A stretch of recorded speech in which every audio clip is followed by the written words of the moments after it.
అందరికీ నమస్కారం. దేశంలో ఎంపీల సంఖ్యని, రాష్ట్రాల్లో ఉన్న ఎమ్మెల్యేల సంఖ్యని ఎందుకు పెంచుతున్నారు? పెంచటం వల్ల అసలు ప్రజలకేంటి ఉపయోగం? సామాన్యుడికేంటి ఉపయోగం? అంటే ఇది క్లియర్‌గా మాట్లాడుకునే ప్రయత్నం చేద్దాం. ఈ వీడియోని స్కిప్ చేయకుండా మొత్తం చూసే ప్రయత్నం చేయండి.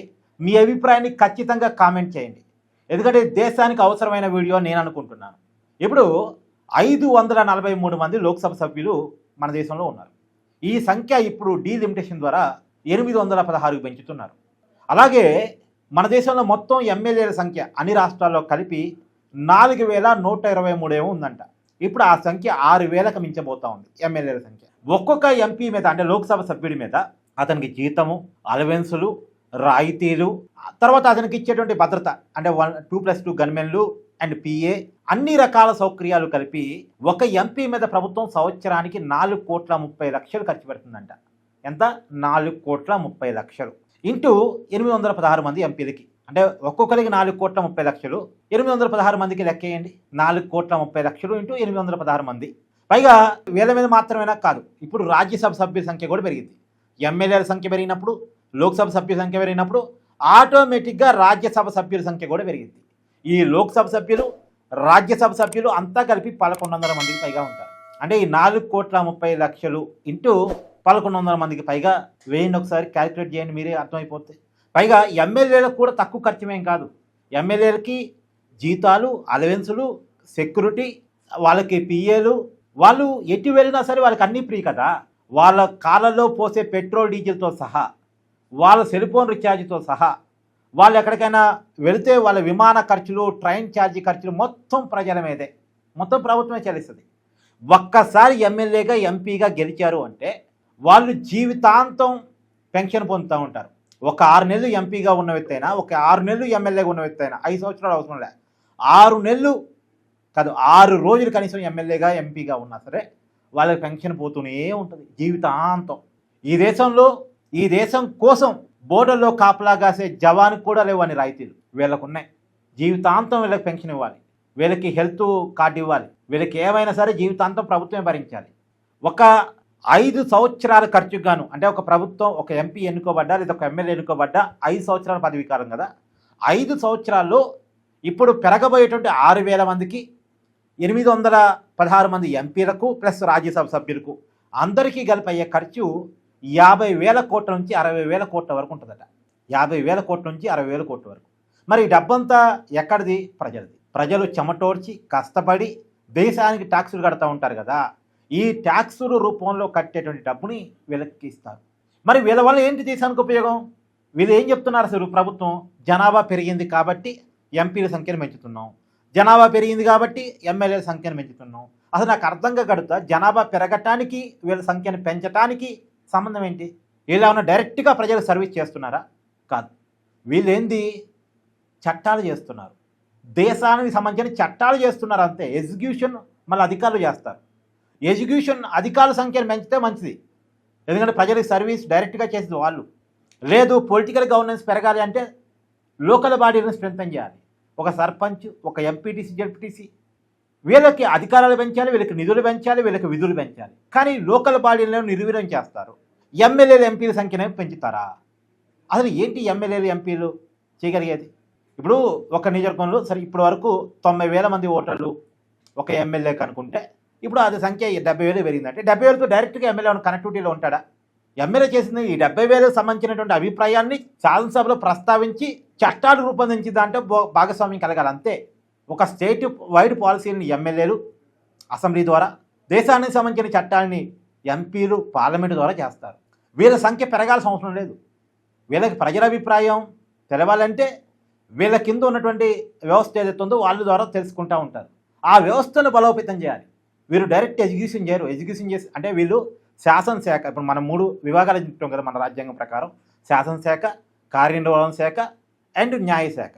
ఈ శాసనశాఖ కేవలం చట్టాలు మాత్రమే చేసింది. ఎగ్జిక్యూషన్ చేసేది ఎవరు? కార్యనిర్వాహక శాఖ, వాళ్ళ అధికారులు. ఈ అధికారుల సంఖ్య పెరగాలి. ఈ అధికారుల సంఖ్య పెరిగితే అధికార వికేంద్రీకరణ బాగా జరిగిద్ది, ప్రజలకి సౌకర్యం. ఇప్పుడు అంతా కదండి, మీకు అర్థమయ్యే భాషలో చెప్తానండి. ఒక గ్రామంలో ఒకరికి పింఛన్ కావాలి, ఎవరిని అప్రోచ్ అవ్వాలి? ఎమ్మెల్యే దొరకడం సాధ్యం కాదు. ఇప్పుడు ఎమ్మెల్యేల సంఖ్య పెరిగినా సరే ఒక ఒక వ్యక్తి సమస్యని ఎమ్మెల్యే వినలేడు, సాధ్యం కూడా కాదు. ఒక 3 మండలాలకు 4 మండలాలకు ఒక ఎమ్మెల్యే ఉంటాడు. మండలంలో ఒక గ్రామంలో వచ్చినటువంటి ఒక సమస్యని ఎమ్మెల్యే వినలేకపోవచ్చు, తెలుసుకోలేకపోవచ్చు. డైరెక్ట్గా ఆ బాధితుడు ఎవరైతే పెన్షన్ కావాలనుకుంటున్నాడో ఎవరిని అప్రోచ్ అవుతాడు? ఆ గ్రామంలో ఉన్న సర్పంచ్ని అప్రోచ్ అవుతాడు, లేదా గ్రామంలో మండలంలో ఉన్నటువంటి అధికారిని అప్రోచ్ అవుతాడు. వాళ్ళు ఆ సమస్యను తీర్చగలగాలి. ఆ సమస్యను తీర్చగలిగేరా చట్టాన్ని ఎమ్మెల్యే రూపొందించగలగాలి. పెన్షన్ ఎంత ఇవ్వాలన్నది చట్టం, దాన్ని అమలు చేయాల్సింది అధికారి, ఆ లోకల్లో ఉన్నటువంటి లీడర్. అంటే ఈ లోకల్ లీడర్షిప్ని ప్రమోట్ చేయాలి, వాళ్ళని స్ట్రెంథన్ చేయాలి, అధికార వ్యవస్థని పెంచాలి. ఇలా జరిగితే ఇప్పుడు ఇంకో మాట కూడా చెప్తానండి. ఒక ఊళ్ళో రోడ్డు కావాలి, ఒక ఊళ్ళో వంతెన కావాలి. ఈ రోడ్డు కావాలి, వంతెన కావాలన్న విషయాన్ని ఎవరు పర్సూ చేయగలరు? ఆ గ్రామంలో ఉన్న సర్పంచ్, ఆ గ్రామంలో ఉన్న ఎంపీటీసీ, ఆ మండలానికి సంబంధించిన జడ్పీటీసీ. ఇంతవరకే. ఒక ఎమ్మెల్యేనో ఎంపీనో ఒక గ్రామానికి సంబంధించిన వంతెన్నో రోడ్నో రోజువారీ పర్సూ చేయలేడు, చేయడం కూడా సాధ్యం కాదు. అతనేంటి ఆ వంతెనకి కావాల్సిన అంటే రాష్ట్రంలో ఇన్ని వంతులు మనం కట్టడానికి బడ్జెట్ ఎలాగేషన్ కోసం రాష్ట్ర బడ్జెట్ని ఆమోదించాలి అసెంబ్లీలో, దానికి సంబంధించిన చట్టాలను చేయాలి అసెంబ్లీలో. ఆ చట్టాలు చేసి వదిలేయటం వీళ్ళ బాధ్యత. ఇంప్లిమెంటేషన్ అంతా లోకల్ వాళ్ళకి వదిలిపెట్టాలి. ఆ చేసిన చట్టాల అంటే ఆ చట్టాల ఫలితాలని ప్రజలకు అందించేటువంటి బాధ్యతని లోకల్ బాడీలకు వదిలేయాలి, అధికారులకు వదిలేయాలి, కార్యనిర్వాహక వ్యవస్థకు వదిలేయాలి. ఎమ్మెల్యే చేయలేడు కదా, చేయడం కూడా సాధ్యం కాదు కదా. ఒక ఎంపీ అంటే ఇంతకుముందు 7 అసెంబ్లీ స్థానాలు ఉండేవి, ఇప్పుడు కొద్దిగా 5 అసెంబ్లీ స్థానాలు కొత్త ఎంపీల సంఖ్య పెంచితే. అయినా సరే 5 అసెంబ్లీలో ఉన్నటువంటి ప్రతి గ్రామాన్ని, ప్రతి ఒక్కరిని ఎంపీ వచ్చి పలకరించి వాళ్ళ సమస్యను తెలుసుకొని పరిష్కరించలేడు. ప్రతి ఒక్కళ్ళు ఒక ఎమ్మెల్యేకి, ఒక ఎంపీకి రీచ్ కాలేరు, సాధ్యం కాదు. వాళ్ళు ఎవరిని రీచ్ కాగలుగుతారు? ఆ రీచ్ అయ్యే వ్యక్తి ఆ సమస్యని పరిష్కరించగలిగేలా వ్యవస్థని మార్చగలగాలి, అంటే లోకల్ బాడీని స్ట్రెంథన్ చేయగలగాలి. గాంధీ గారి మాటల్లో చెప్పాలంటే, ఎప్పుడైతే స్థానిక సంస్థలు బలోపేతం అవుతాయో అప్పుడే భారతదేశం బాగా అభివృద్ధి అవుతుంది. కానీ ఇప్పుడు ఏం చేస్తున్నారు? లోకల్ బాడీని నిర్వీర్యం చేస్తున్నారు. నాకు తెలిసి ఈ వీడియో చూసే వాళ్ళలో ఎవరైనా గ్రామ సర్పంచులు ఉంటే మీ చేతిలో ఉన్న అధికారాలు ఏంటి ఒక్కసారి కామెంట్ చేయండి. మీ గ్రామ పంచాయతీకి వస్తున్న నిధులేంటి ఒక్కసారి కామెంట్ చేయండి. ఎంతమంది గ్రామ సర్పంచులు దివాళా తీస్తున్నారు తెలుసా? ఎమ్మెల్యే అంటే వాళ్ళ ఊళ్ళో ఏదో పని కావాలి, నిధులు వస్తాయని వాళ్ళు ఏదో కాంట్రాక్ట్ తీసుకుని వేపిస్తారు. నిధులు రావు. సర్పంచ్ అవ్వడం కోసం వాళ్ళు ఎంత ఖర్చు పెడతారో దాంట్లో 10% కూడా గ్రామ పంచాయతీలకి నిధులుగా రావట్లేదు. మళ్ళా వాళ్ళే ఫేస్ చేయాలి ప్రజల్ని. వాళ్ళు ప్రజల ముందు విలన్లుగా నిలబడుతున్నారు గ్రామ సర్పంచులు, ఎంపీటీసీలు. అసలు ఎంపీటీసీలకు అయితే పవర్స్ లేవు, వాళ్ళు ఎందుకున్నారో కూడా తెలియదు. ఇప్పుడు తెలంగాణ ప్రభుత్వం అనుకుంటుంది అది ఎంపీటీసీ వ్యవస్థను ఉంచాలో తీసేయాలని. అంటే ఆ పరిస్థితుల్లోకి వాళ్ళు తయారయ్యారు.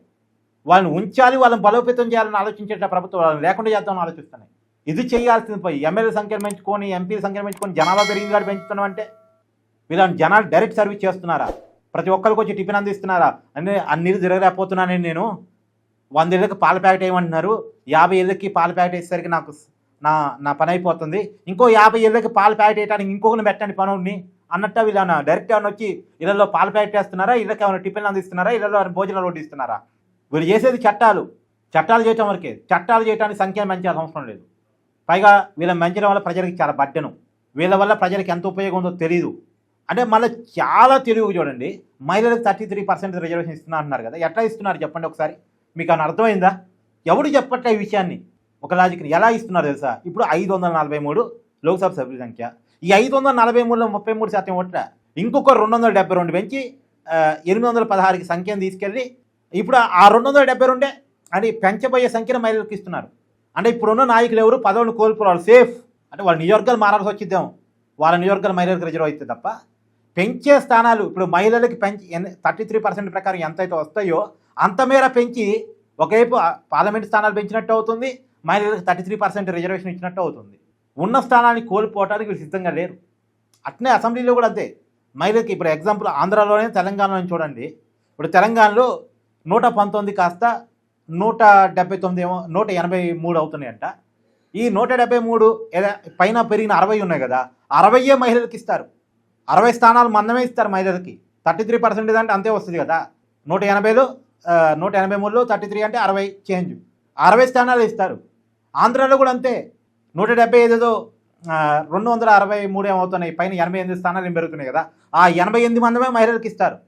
అంటే మహిళలకి స్థానాలు ఇవ్వడం కోసం వీళ్ళు కోల్పోతుంది ఏమీ లేదు. పైగా మహిళలకి ఏదో మంచి చేసామన్న పేరు. అంటే వాళ్ళ సేఫ్ జోన్ వాళ్ళు చూసుకోగలుగుతున్నారు. దేశానికి కాదు, రాష్ట్రానికి కాదు, ప్రజలది కాదు. దీన్ని మనం తప్పట్టు కొడుతూ సమర్థించాలి. మనకేదో జరిగిపోతుందని మనం సంతోషపడాలి. మనకేమీ జరగట్లేదు. మన నెత్తి మీద ఒక 50,000 కోట్ల రూపాయల బడ్డీని పట్టం తప్ప. దీని మీద ప్రతి ఒక్కళ్ళు స్పందించండి, కామెంట్ చేయండి. Thank you.